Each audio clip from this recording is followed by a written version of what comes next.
Hello, I'm Dr. Vanita Rattan. I'm a doctor, but also a cosmetic formulator specifically for skin of color.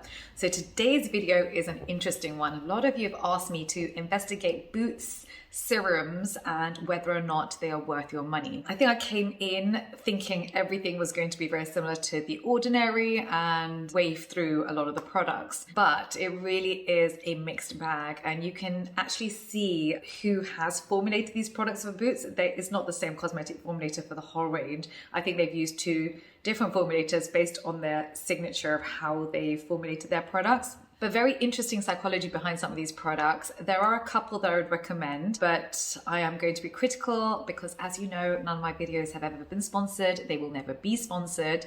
And this is all evidence-based information. As you know, I'm also in the comment section for 1 hour at the launch of every single YouTube video. So make sure when you subscribe, you hit that notification bell.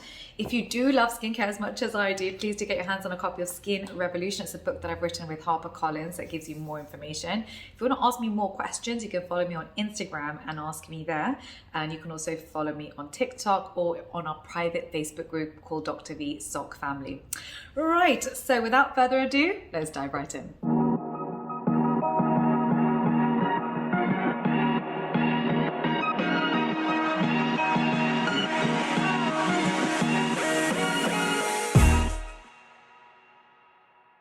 Okay, so the first product in terms of bestsellers, so I ranked them in terms of bestsellers. The first one is a Collagen Youth Activating Serum.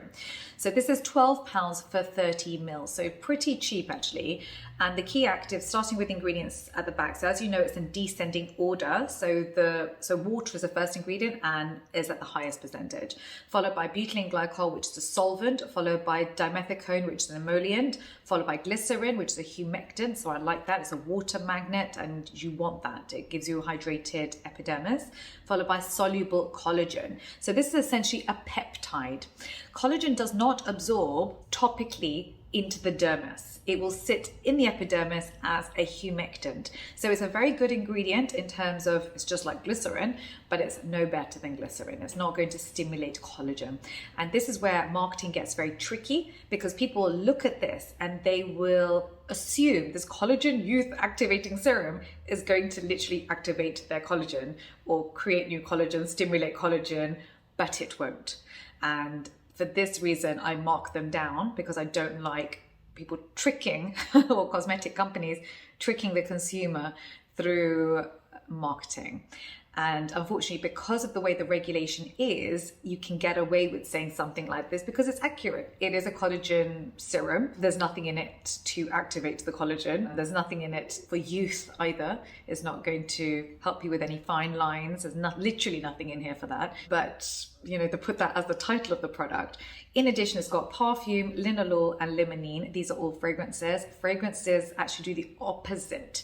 They will irritate the skin. They lead to contact dermatitis in 3 to 4% of the population. Often you don't get irritation immediately. It can happen 20 years later even, and then you're sensitized to everything else in that product. And if you react or you get a rash, it can lead to hyperpigmentation if you have skin of color.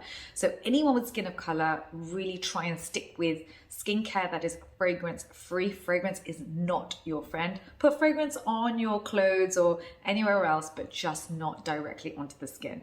So for me, this product is an absolute no. The second product here I'm even more annoyed with, and this is the Collagen Eye Cream. Now what they've basically done here is repackaged, slightly tweaked the formula of the Collagen Youth Activating Serum to make the Collagen Eye Cream. So the ingredients are water, glycerin, collagen. Even bacuccio is at a fraction of a percent, when really you want that up to about 2% if that's your key active in the entire product. Plus they put in denatured alcohol, which is volatile. It evaporates from the skin quickly, takes water with it, and can generate free radicals in the skin. So actually lead to premature aging. So free radicals are the enemy when it comes to wrinkles. It damages the collagen. And I can't believe they call this thing Collagen Eye Cream.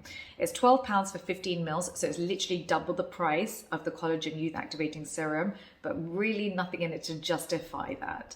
And this is what I really dislike about eye creams across the entire skincare industry. A lot of them are scams. It's literally the exact moisturizer that they're selling, but in a tiny tube at 2 to 10 times the price with not much else in there. So I get asked a lot about eye creams. The vast majority of them I dislike. I might even do a video of just telling you which ones not to buy. Right now I haven't found one that I love, and I don't want to recommend something that, you know, I'm not 100% invested in, that I wouldn't buy myself. I literally make my own eye cream for my own face in my lab because there is actually nothing on the market with all the actives that I would want for fine lines, dark circles, puffiness. Right, so this particular product is a no.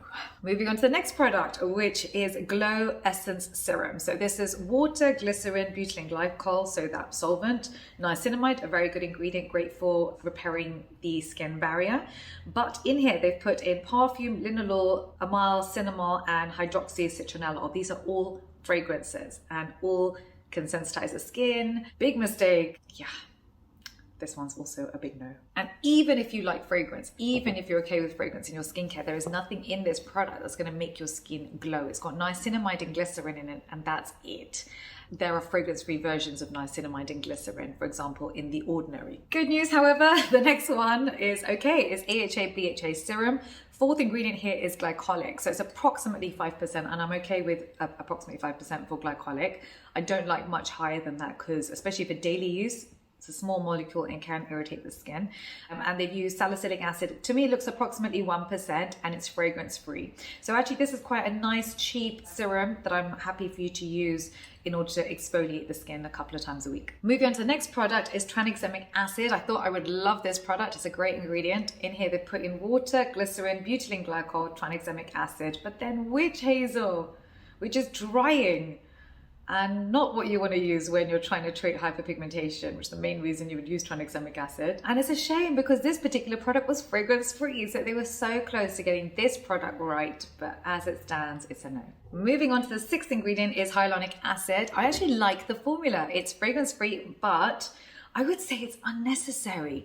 I know there's this big movement on social media about hyaluronic acid, but honestly, I think glycerin is probably a better humectant than hyaluronic acid even, and you find glycerin in every single moisturizer. So I think it's just a waste of money and a waste of time. And then you're also layering with an ingredient, preventing any other layers of ingredient you put on to actually penetrate into the skin. So a little bit counterintuitive. It's an okay formula, but I just think it's unnecessary. Moving on to the next product, which is a vitamin C serum. So they chose the vitamin C 3-O-ethyl ascorbic acid, which I love. It's very stable. It's fragrance free, and I really like this formula. So for me, this one is a thumbs up. Okay, so moving on to the salicylic acid. It's fragrance free, but there are no humectants in this. And salicylic acid can really dry the skin. It's a fat soluble acid. It plummets into the pore to unclog it. So it's a wonderful ingredient. But you really want to find one that's formulated with glycerin, because the worst thing you can do is then to over dry the skin with salicylic acid. And now not only do you have acne, but you've also got dry skin, which is now you've got two problems for the price of one. So let's not do that one. So next one is bacuccio. It's at a fraction of a percent, quite low. You really are looking for 1 to 2% if that's your key active in that product. Nothing else in this particular product. For me, it's a waste of money. If I had to pick between bacuccio and vitamin A, always go for vitamin A. My favorite vitamin A was always going to be retinaldehyde. I know retinol is the most popular, and that's fine, but retinaldehyde works 11 times faster. There's zero irritation with it, which is important for the skin of color, but it is more expensive. So it's important to bear that in mind. The 10th product here is the Boots Caffeine Eye Cream. So this is literally a moisturizer with a fraction of a percent of caffeine in it. Very disappointed, Boots. Don't bother with this one, guys. The next product is Glow Peach Serum. It's literally a glycerin niacinamide serum plus fragrance. So they've got linalool, geraniol, hexylcinnamol. For me, this is one to run away from. Moving on to the retinol serum. Okay, so this has got glycerin in it, which is good. You want that humectant with the retinol.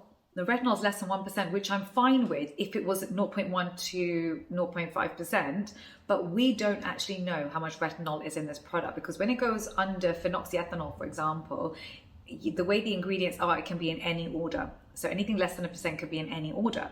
So this could literally have 0.001% retinol be ineffective, and we wouldn't know because they have not disclosed it on their marketing. And this is a problem if you're selling a retinol serum big brands listening, you must write what percentage retinol you are selling. It does not help the consumer to say this is a retinol serum. You could be, selling a 0.5% or 0.001%. For the same price, we wouldn't know. It's not disclosed anywhere. It's very unfair on the consumer. So for this reason, I would say avoid this product. I'm in the comment section for 1 hour at the launch of every single YouTube video. So make sure when you subscribe, you hit that notification bell and you can come and ask me your questions. Thank you so much for listening. Let me know what other videos you want me to make down below and I'll see you next time. Take care. Bye.